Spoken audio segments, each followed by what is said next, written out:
Well, Daryl, there are safety considerations taken into account when these statistics are gathered, correct? Or is it all just numbers?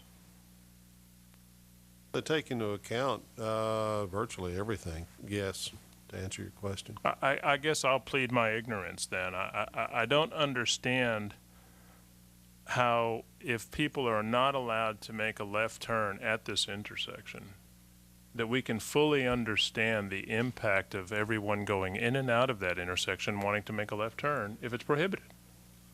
I have to agree with what you said a moment ago completely. And respond to the question about accidents for right-turning vehicles. Anyone pulling out at any intersection can be hit or hit someone else. But making the left turn that provides a lot more possibility of an accident. Making the right turn is a lot easier. It's I wouldn't call it a free movement, but all you've got to do is find a gap in the far right lane and you can pull out.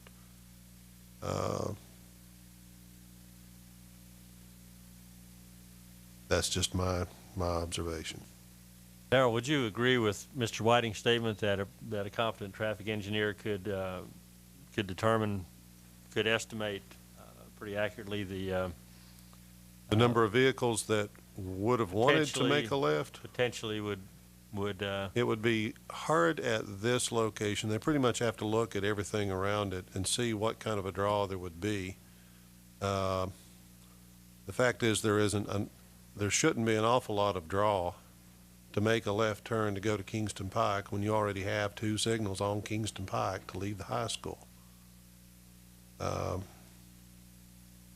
That's the only place they could be going. Well, or down Campbell Station, which takes them to Concord Road, which they've got a direct shot straight down Concord Road. So I can't see a whole lot of benefit, and I can see how it could marginally improve the flow of traffic left turn out of there. I wouldn't mind having a conversation with a good traffic engineer and asking that question. I mean, that's a possibility. Well, I think that's probably, I think we had a great conversation here tonight. I appreciate everybody, the contributions you've made.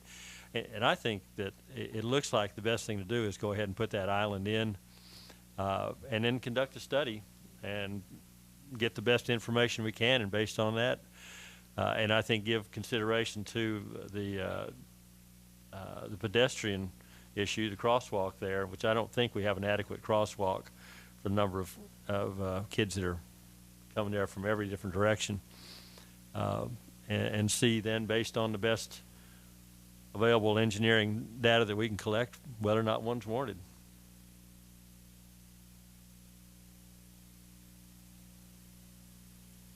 And is the plan to simultaneously do these traffic counts up and down Campbell Station? They may be kind of back to back, but yes, in the same time period.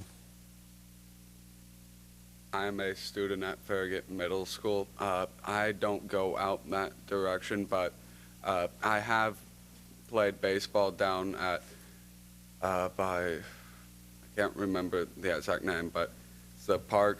It's what out by Concord where they used to have the traffic light and they put a roundabout in.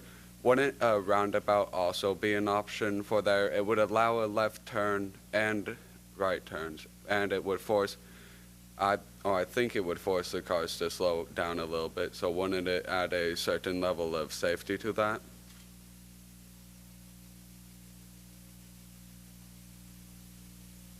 Roundabouts are always a great option for any intersection, but with the amount of traffic on Campbell Station Road, the size of the roundabout would be a really large roundabout, and that would require a lot of. It would be a very big project, very expensive, and very expensive right-of-way. So it's really not an option.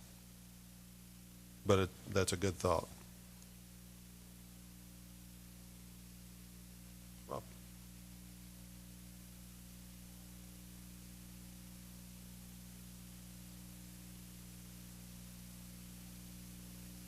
Anybody ready to vote on anything?